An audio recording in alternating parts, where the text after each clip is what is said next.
Welcome to the Jade Mystery, my good friends. Would you like to try your luck betting on Jade? This could be your lucky day. It's cheap and it's fun, and who knows, you just might strike it rich.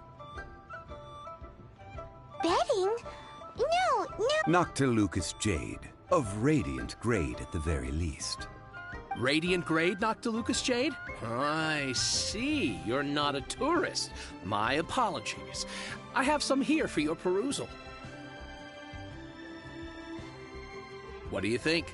The Jade Mystery is an old name in the jade business. Just look at that wonderful quality. Rex Lapis doesn't often bless us with such finery. Go on, pick whichever one you like. These 3 pieces really do look pretty. Not like the ones you usually dig up. But how do we pick? Should we just grab one and go? Oh? You want me to decide? That is fine as well. If it were me, the answer would be simple. Oh? And that would be... I'll take them all, boss. Oh, you act with such panache, good sir. I always knew you were not a man of ordinary caliber. Oh, wait, boss! That one didn't count! We need to discuss it again!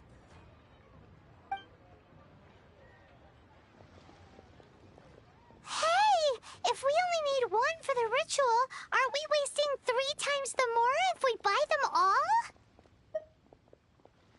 Oh, Mora. It is as you say. I suppose I overlooked this particular aspect of the transaction. Huh? How do you not think about Mora when buying things? If one must always consider Mora before acting, then in all things one is bound by Mora. What?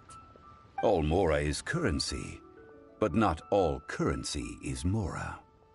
What?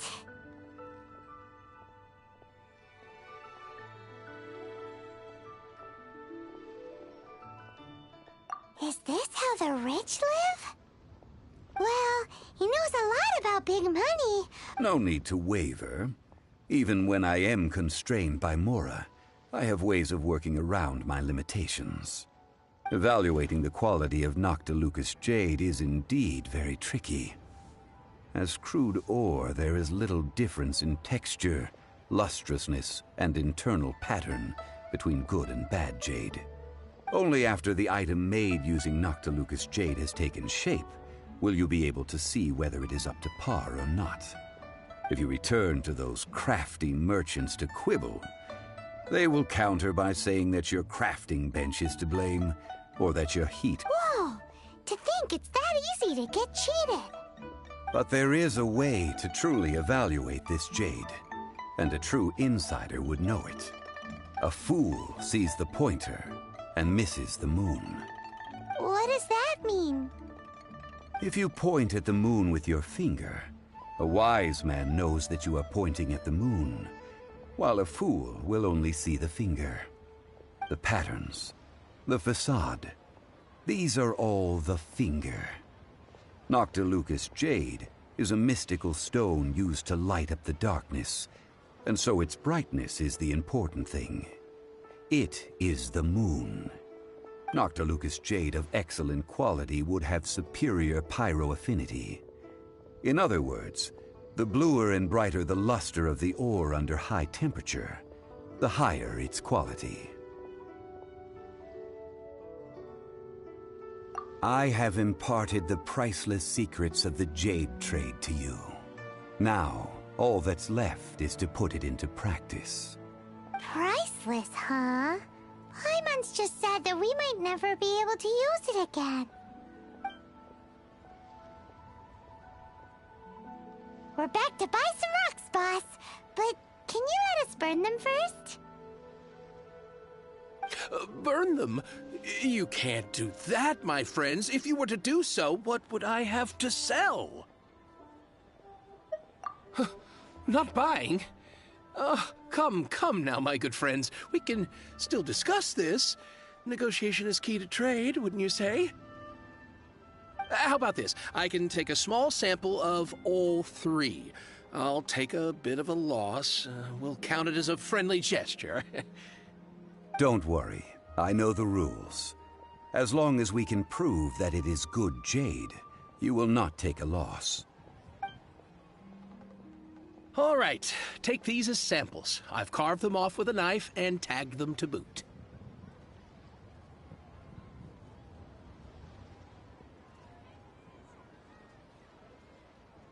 Aren't these too thin? Even paper's thicker. No, even a bug's wings are thicker. These are almost see-through.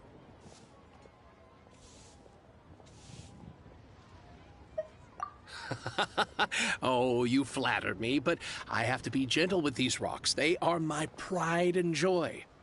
If I'd taken off even a bit more, it would have killed me. But wouldn't something this thin go poof if we held it to the fire? It can't be helped.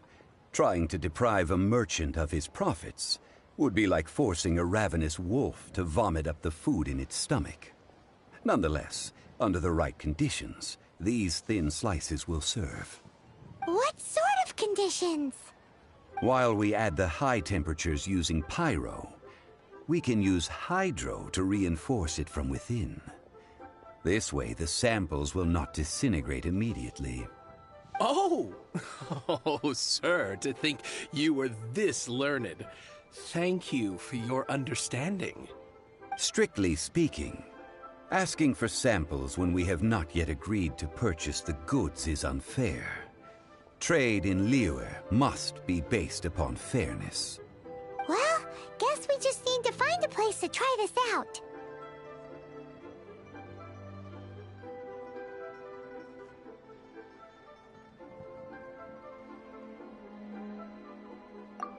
Oh, Paimon remembers! We once saw this big pot down at the Dada Upa Gorge in the camp of the Hilly Churls from the Meaty tribe.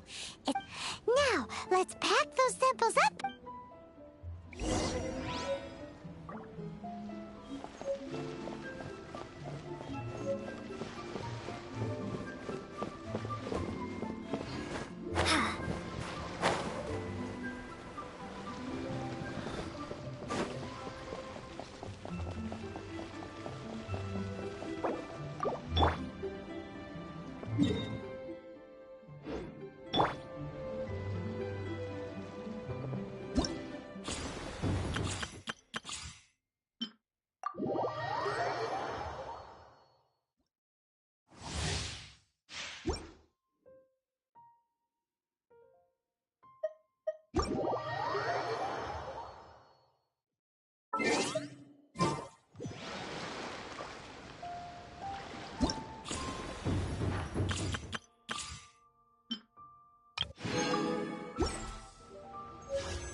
And Charlotte!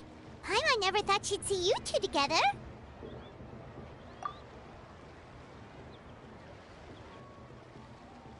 Nice to see you again, Traveler and Paimon. Oh, we're not interrupting anything, are we? Not at all. I wasn't in the middle of an interview or anything. I was just asking Miss Kuching about purchasing a kite. A kite? Are you buying some regional specialties to bring back to Fontaine? Well, yes. And... It seems you haven't heard yet. The theme of this year's Lantern Rite is kites. Oh, so that's why Paimon has seen so many floating in the sky. Liyue Harbor is always changing, so it is only fitting that Lantern Rite should change in turn. The Qixing believes it would benefit Liyue to build on our own cultural foundation by embracing the technologies of other nations. After all, it is said that the stones of another mountain may serve to better polish one's own jade. So, Ningguang organized a private meeting with Miss Charlotte to ask for her help in fostering cooperation with the right people.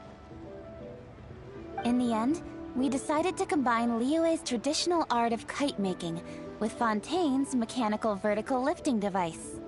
Mechanical lifting device? Sounds pretty impressive. But don't kites just use the wind to fly? Why would you need to add something mechanical? Well, you've actually just answered your own question, Paimon. How high and far a kite can fly depends as much on the weather conditions as on the skill of the person holding the string. But as soon as there's no wind, you can only flail about helplessly like a sweet flower Medaka out of water. Experience doesn't matter at that point. Exactly. Liyue is now a nation ruled by humans, after all. It's about time we had the power to make a kite fly, don't you think? Plus, the easier we can make it to enjoy, the more people will want to participate. Right? I also thought it was a novel idea. Plus, it shouldn't cost much to do. With Miss Charlotte's help, everything has gone smoothly. Our new mechanical kites are already available to purchase from a stall in the harbor. We're having trouble keeping up with demand. We also gave quite a bit of thought to the price.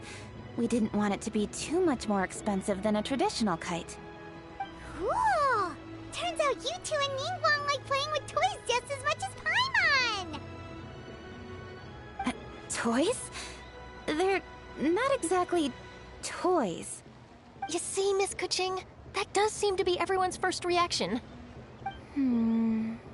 Although kites are one of our most time-honored cultural relics, outside of their use in certain ceremonies, I suppose they're considered playthings more than anything now. But to me, there's so much more than that. Think for a second about how remarkable it is that a flimsy paper kite attached to a string has the capacity to touch the sky. It is this light piece of paper that also carries the weight of Liyue's cultural traditions. There's an old poem that goes, "O kite born of paper, flying true in sound, a lone traveler wanders, just waiting to be found." In the past, poets from Liyue used kites to symbolize a feeling of longing, or evoke the peacefulness of idyllic rural scenery. If the people of today can derive enjoyment from this activity, they will not only be more likely to better appreciate the tradition, but also to pass it down to the people of tomorrow. That's the Kuching we know, always thinking 5 steps ahead of anyone else. Well said, Miss Kuching. I've learned quite a bit myself. As long as you're willing to listen, I'm happy to share. I also know quite a lot about the various folk traditions related to kites. For example, whenever a kite blew away, people would say it was the Adepti that summoned the wind to take it away as an offering. That way, you can turn an unfortunate event into an auspicious one. What about something more fun? Do you know anything like that? More fun. Let me think. Oh, I suppose we should first talk about how kites are made. It's another one of our precious forms of traditional craftsmanship. My grandfather told me that, back when he was a boy, children learned the art of kite making step by step from their elders. First, you use the thin strips of bamboo to construct the frame. Then, you draw a design of your choice on a piece of paper, paste it onto the frame, and tie on the string. Then, you look towards the sky and release the kite to soar among the clouds. Some people write down certain names or desires on their kites, cut the string, and let them fly free. Others may place particular thoughts or meaning into the design itself. Are certain designs associated with certain meanings? I'm gonna jot all of this down. Well, for example, kites in the shape of a butterfly typically symbolize freedom, happiness, or the desire to break free. Fascinating. What else can you tell me? The scissored-tailed swallow is the most classic design. It symbolizes good fortune and joyful tidings. Different colors also have small variations in meaning. Are these commonly understood meanings and symbols in Liyue? Kind of like the language of flowers in Fontaine. I believe so. Most have probably heard something about it from their elders at some point. If you're interested, Miss Charlotte, I have several books on the topic that I could lend you. They could be That would be a huge help! Great! Looks like I've got the outline for quite the article on my... Perfect! We're gonna take a look around. Then I'll show Miss Charlotte to my home for a little while. Ah, I almost forgot. The Ministry of Civil Affairs is hosting a kite flying contest on the night of Lantern Rite. If you're interested, you're more than welcome to bring a kite and participate. The rules are simple. Whoever flies their kite the highest and furthest within the time limit will receive a special honor along with a secret prize. I've already prepared more than enough empty film for the event. I can see the spectacle already. Oh, Paimon was on board the moment you said secret prize. Then I'll look forward to seeing your performance. You bet! See you then!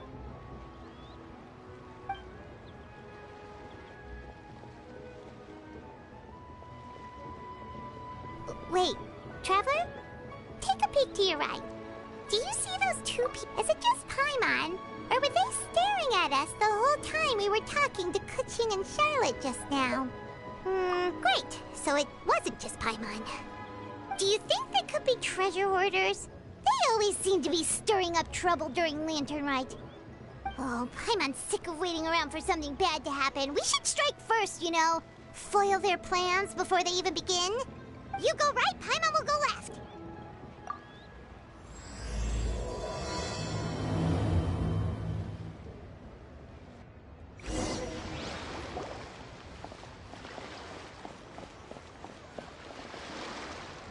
Oh. It is with such an air of urgency that you appear before us. Your comportment suggests you believe us to have committed some heinous crime. Perhaps you could enlighten us as to your intentions. Whoa, where did this fuddy-duddy come from? You should be the one doing the enlightening, buddy.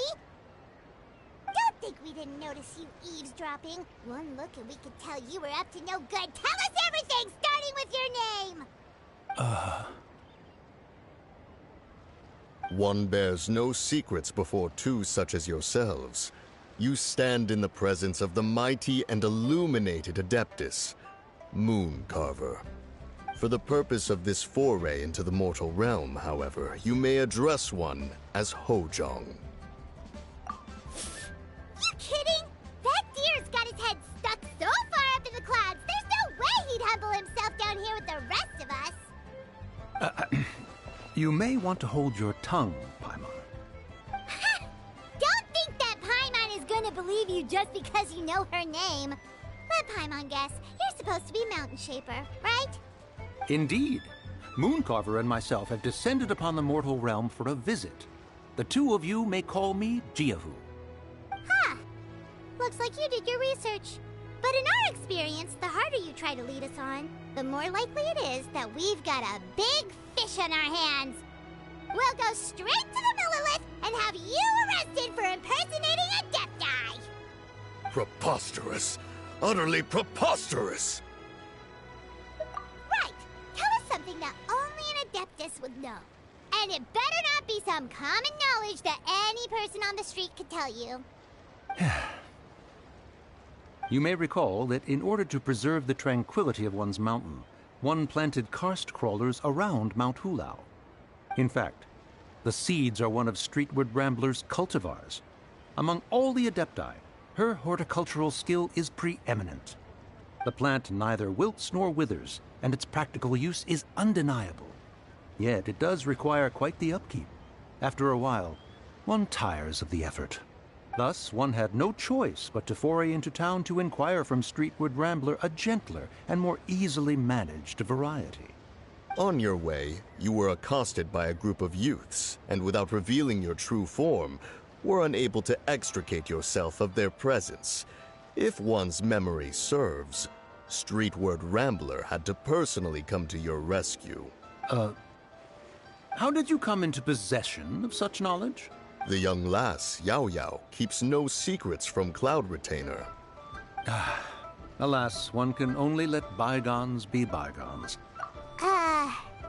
That might have been more detail than we needed. Seems like you two are the real deal and Paimon. But, for beings as forgiving as yourselves. You indeed have an agile mind. Cloud Retainer was not mistaken in her high estimation of you. Paimon's still curious about something. It's just... Paimon can understand why Mountain Shaper is here, but why did you decide to come to the city, Mooncarver? It's not really your thing, is it? It is but an inevitable eventuality. Long have the mountains remained strangely idle since Cloud Retainer's move to Liyue Harbor. With Lantern Rite near at hand, one would expect Cloud Retainer to provide us with an account of the festivities in advance. Yet to this day, she has failed to appear. Cloud Retainer is hardly the forgetful sort. One must never rest idle in the face of that which demands action. And since our acquaintances dwell in Liyue Harbor, we had to travel here in human form to avail ourselves of their aid, Cloud Retainers in this case. But a moment ago, one heard you speak of a mechanical kite of sorts. It appears the essence of the situation has hitherto revealed itself. Now it is time for one to retire back to one's abode. Huh. So, you're not looking for Cloud Retainer anymore? Perhaps there are aspects of Cloud Retainer's temperament that remain opaque to young Paimon. Given one's understanding, one can only imagine the anger that now consumes her. Cloud Retainer is of a proud and arrogant disposition. She holds the belief that her skill in mechanics surpasses that of all others. One can be quite certain it is hardly with an open mind that she regards the arrival of this new technology. One surmises that she has shut herself away, refused all company, and buried herself in the study of her own creations. To call on her would only invite her rebuke. However, if you do happen to cross paths with her over the next few days, do pass along one's regards. Sure, leave it to us. Have a safe trip back, enjoy the scenery, and happy Lantern Rite! Thank you for your kind words. We shall now depart. We got all worked up for nothing, huh? All that trouble and it turned out to be people we knew all along. Well, it's still pretty early. Let's head over and check out the kite stalls. Paimon wants to see what kinds of kites we can buy to use in the competition. The bigger and prettier, the better.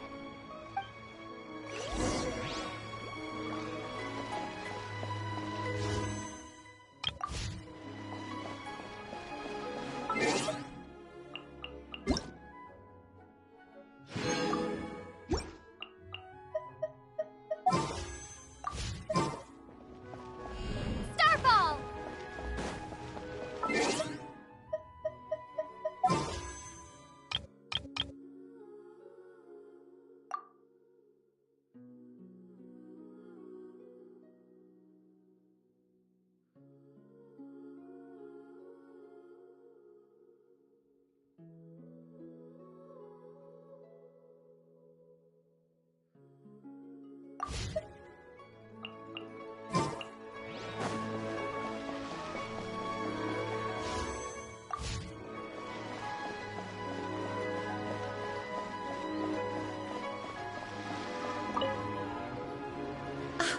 Welcome! Are the two of you looking to buy a kite?